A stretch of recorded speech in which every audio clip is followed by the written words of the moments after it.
男人将几只活蹦乱跳的螃蟹扔进火堆中，螃蟹还没来得及逃跑，就已经散发出诱人的焦香。将其从炭火中捞出来，不用清洗，撒上点盐，就可直接塞入嘴中，一口下去酥脆软糯，还有一股山林的清香。男人是住在阿瓦山的佤族人，在这里生活的人很少去城镇买菜，他们一直秉承着靠山吃山、靠水吃水的自然法则。为了迎接今晚的宾客，他背上孙女前往深山开始进货。他们来到一处小溪边，轻轻翻开一块石头，几只山螃蟹就窜了出来。这种螃蟹只有硬币大小，通体呈灰褐色，因为个头小，如果不动的话，很难发现它们。孙女灵巧地将螃蟹拾起，迅速放入事先准备好的竹筒中。尽管螃蟹已经开足了马力，可依然逃不出他们的五指山。螃蟹在进入竹篓之前，孙女还要拿起来玩一玩。进山采货的过程在此刻像极了一场亲子游戏。虽然山螃蟹个头很小，但它们的繁殖能力却很恐怖。尤其这里的环境山清水秀，没有污染，随便翻动一块石头，下面就藏着它们的七大姑八大姨。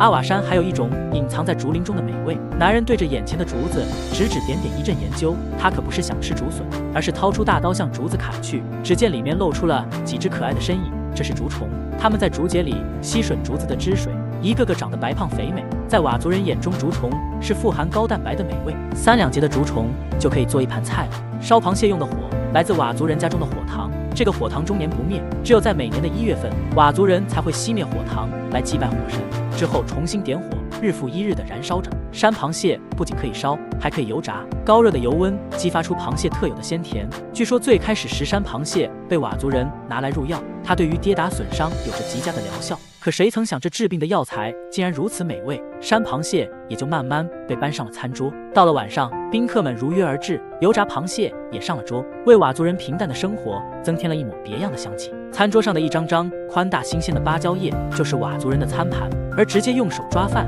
更是这里独特的传统习俗。勤劳的佤族人用他们自己的方式，在繁华喧嚣的现代生活中坚守着原始的独家味道。2根索道吊着一个简陋的铁笼，脚下则是万丈悬崖。这辆毫无安全措施的缆车是村子与外界联系的唯一通道，没有一辆车能开进这个村子。在以前，很多媳妇嫁到这里，直到去世也没能回趟娘家。这里就是湖北恩施的鱼山村，整个村子坐落在海拔600米高的悬崖顶部，1000米宽的断崖横嵌在村口，阻隔了这个小山村与外界的通路。除了跋涉6小时的山路，村民外出的唯一方法便是这个拴在2根铁索上的铁笼子。铁笼子一次能载3-4个人，可村民每次都是大包小裹，包裹压缩了人的空间，因此铁栏子2侧的护栏往往都是大敞4开。每一个乘坐过的人都说过这样一句话：根本不敢往下看。而这条简陋的索道已经运行了30年，零件大都磨损老化，经常出现各种问题，时常将村民运至半路就抛锚罢工。可就是这样一个简单的铁笼子，承载了村民全部的货物交易与人员流通。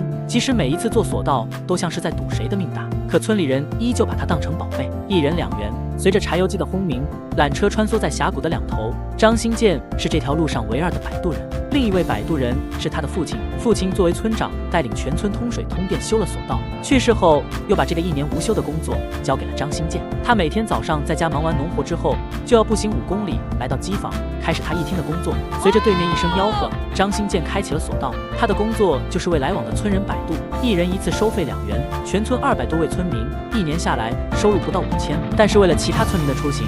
他必须留守在整日轰鸣的柴油机旁边。遇见恶劣的天气，风雨飘摇，村民内心的阴影面积难以想象。村民和阎王都对张新建的动作十分着急，缆车摆渡和灵魂摆渡都决定在张新建一个人手里。为了改变现状，政府拨款和社会人士的捐款一共募集了32万来改善村里的情况。为了省钱，村民们自己带头当劳动力，一起建成了一个全新的索道。新索道的安全系数大大上升。不仅如此，他们还修了公路，虽然只是一条土路，但鱼山村的茶叶终于可以轻松地运出去了。村民们第一次开上了农用3轮车，踏上了致富之路。相信随着鱼山村村民的努力，建一座桥的梦想可能会在不久之后实现。谁说古人一辈子不刷牙？眼前这团黑漆漆的东西，就是明代皇帝用来刷牙的牙膏。这种牙膏含有珍珠、食盐等珍贵材料，是很多普通老百姓用不起的顶尖奢侈品。然而，在很久以前，古人刷牙的方式只有2种。第一种叫做叩齿，就是上下牙相互叩击。比如在《颜氏家训》中就曾记载，每天叩击牙齿300下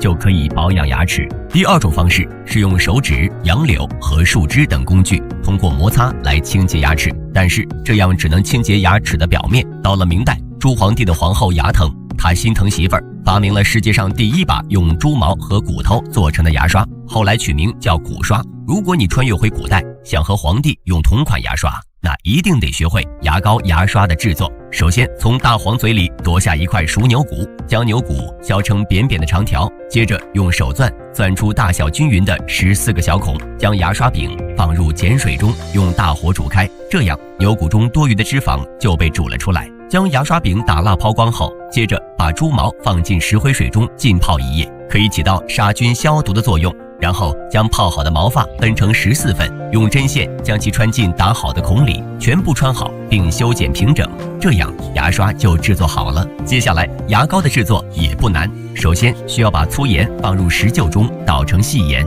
把鸡内金也捣成细细的粉末。鸡内金就是鸡胃里的一层内皮，将其与细盐、竹叶一起混合后，用黄粘土将它们封入竹筒里，然后扔进松木柴里进行烧制。现在只需要把烧制好的竹盐敲碎磨成粉，再加点具美白效果的珍珠和有着清洁效果的竹炭，再加入薄荷，让牙膏拥有清凉的味道。此时距离成品还差最后一步，烧一些草木灰，用纱布过滤掉杂质后得到碱水，将碱水倒入准备好的材料中，像和水泥一样让其变得粘稠适中，这样就做好了古代的奢侈品竹盐牙膏，纯天然没有科技狠活的洁牙套装，你学会了吗？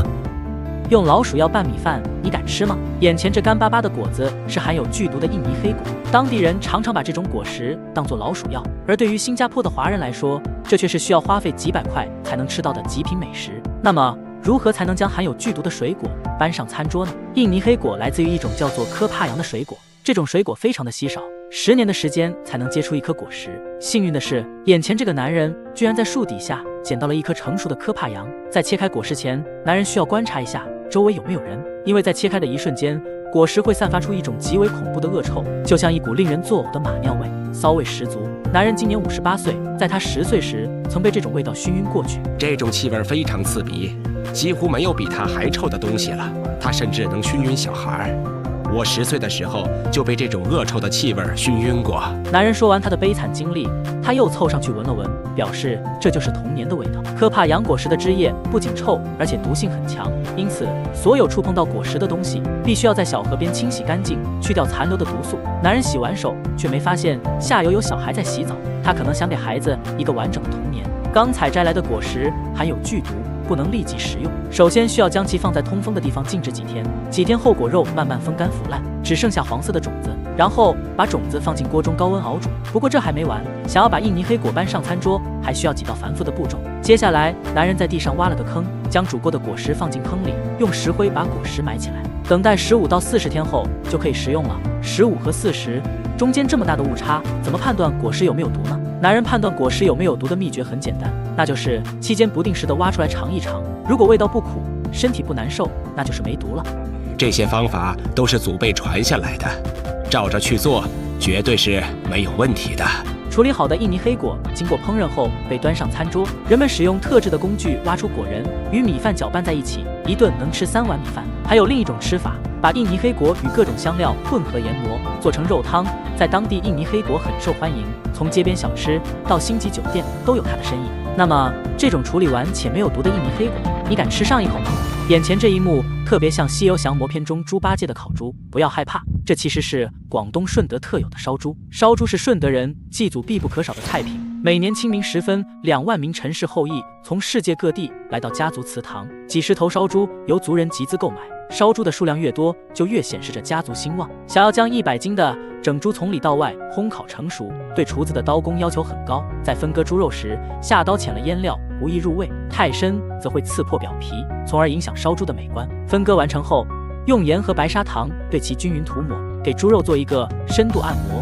为接下来的烧制做准备。顺德烧猪用到的是一种独特的地下火炉。接下来由2名壮汉合力将整猪抬起放进地炉内，先用温和的炭火去除猪皮中的水分，烤至3、4分熟时，将其从炉中抬起，用特制的钉刷在猪皮上均匀拍打，使得猪皮上布满小孔。这么多的目的是为了在烘烤时让猪皮将液化的脂肪渗出，从而防止皮肉分离。等到炉温上升到400度时，再次将猪放进去，在高温的催化中，猪皮下的水分和油脂变得急剧膨胀，从而发出滋滋啦啦的声音。因为无法观察炉内情况，至于如何把握烧制的火候，却全靠师傅的一双耳朵。只有最老练的师傅才能熟练掌握烧制的时机，让烧猪烤得恰到好处。时间一到，师傅将其迅速抬出，接着刷上放入冰块的冷水，防止第3次烤制时猪皮下轮焦糊。此时的烧猪只需要再烤制1小时就可开炉生财。连续3次的烧烤，让整个厨房充满了烤制的香气。熟透的猪全身呈现迷人的焦糖色，密密麻麻的芝麻气泡赋予烧猪表皮持久酥脆的口感，这也是衡量一只烧猪合格的标准。在顺德人眼中，烧猪从来不只是一道简单的美食。岭南地区自古远离纷乱战争，当地人依据血脉亲缘凝聚成大宗族、大聚落，祭祖是他们1年中最隆重的家族聚会。10几道美味的菜品被依次端上桌，在这个祠堂中，几千个人围桌而坐，听着族中长辈念叨着过去的种种风情轶事，传统乡村的长幼尊卑、乡里亲情在这一刻凝聚在这宴席的餐桌上。而顺德烧猪作为宴席的头菜，它暗含着顺德人对于先祖的感恩、敬畏，以及长辈们对家族延续的祈愿。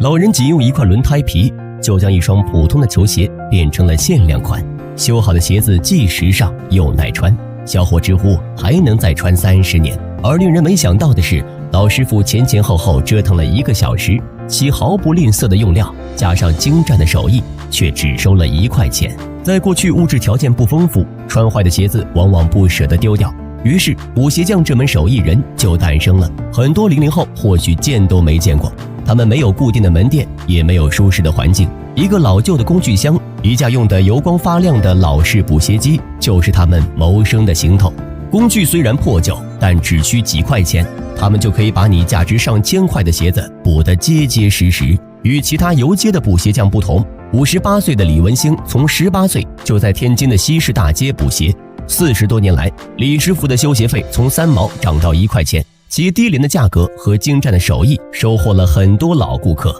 他熟练的飞针走线，缝补定掌，没一会儿的功夫就将顾客磨损的高跟鞋以及开胶的前掌全部补好，最后却只收了1块钱，还送了盒胶水，价格便宜到第一次来这儿补鞋的王女士都以为自己听错了。老顾客经常劝李师傅让他再涨价，而李师傅却是这样回答的：熟人太多，总来，我都想不要钱，等提上涨钱了，挣得够花的。他每天早上5点开始摆摊修鞋，一直到晚上9点才收拾回家。几10年来愣是没挪过地方，无论刮风下雨，他都准时出摊，只要你去，他就在那儿。李师傅曾经修过一双白色运动鞋，修好后却一直没人来取。2年的时间，李师傅一直为他保存着这双鞋。2年后，顾客来取鞋，这才知道他第2天就进了看守所。2014年，李师傅做了心脏搭桥手术，家中高位截瘫的妻子也需要照顾。熟悉情况的顾客坚持多给修鞋钱，他却坚持不收。他觉得修鞋就是赚修鞋的钱，瞎要价就丢了本分。随着时代的发展变迁，街头巷尾的修鞋匠逐渐淡出大众的视野，悄然流逝的不仅仅是手艺，也是几代人美好的记忆。这是一门即将消失的硬核老手艺。80多岁的老师傅冒着烫伤自己也烫伤顾客的风险，将一把烧红的火钳不停地在顾客头上翻滚，缕缕白烟夹杂着烧猪毛的味道扑鼻而来。老师傅来回忙活30多分钟，却只收了4块钱。这就是上世纪最流行的烫发手艺——火钳烫发，又叫打火夹。和动不动就让你办卡的理发店不同，虽然看着挺危险，但仅需4块钱的价格，托尼老师傅就能给你烫出各种潮流发型。这种烫头方法不需要任何的化学药水，既对人体无害，头发一旦烫好，还可以维持3个月，风吹不散，秒杀高档洗剪吹。但如今伴随着各种烫发技术的兴起，这门手艺却快要消失。在四川省金门镇，83岁的王维美已经坚守火钳烫发50多年，曾经5分钱一次的烫发，这么多年也才涨到4块钱一次。火钳烫发只需要一把剪子、一把梳子和一把名叫打火夹的铁钳。每当有顾客想要烫发时，王师傅就会将打火夹放进炉子里，烧红，将其取出后，然后把夹子的一头放入水中降温冷却，随后一手拿着火钳，一手拿着梳子，熟练地在客人头发上来回翻动。火钳烫发这门手艺虽然看起来简单，但操作起来不仅需要娴熟的技术，还需要有一定的勇气。火钳的温度极高，和头发接触时的动作要快，如果动作慢了，就会将客人的头发烧断；动作太快，又会导致烫不出合适的发卷。所以这十分考验老师傅对于火候的把握。随着王师傅的动作，客人的头发上不时冒出缕缕白烟，并伴随着一股焦糊味。烫完后洗头吹干定型，便大功告成。洗剪吹烫才收4块钱，既方便又实惠。来找王师傅的顾客大部分都是周边的老头老太太，对于他们来说，王师傅精湛的手艺和低廉的价格早已成为他们的生活习惯。现如今会这门手艺的人已经不多了，会做打火家的老铁匠更是不好找。王师傅现在只剩下3个打火家，用坏就没有了。王师傅也上了年纪，不知道还能再干几年。这项手艺无人传承，将来注定会消失，真的就是看一眼少一眼。最后，你们敢不敢尝试这种烫发呢？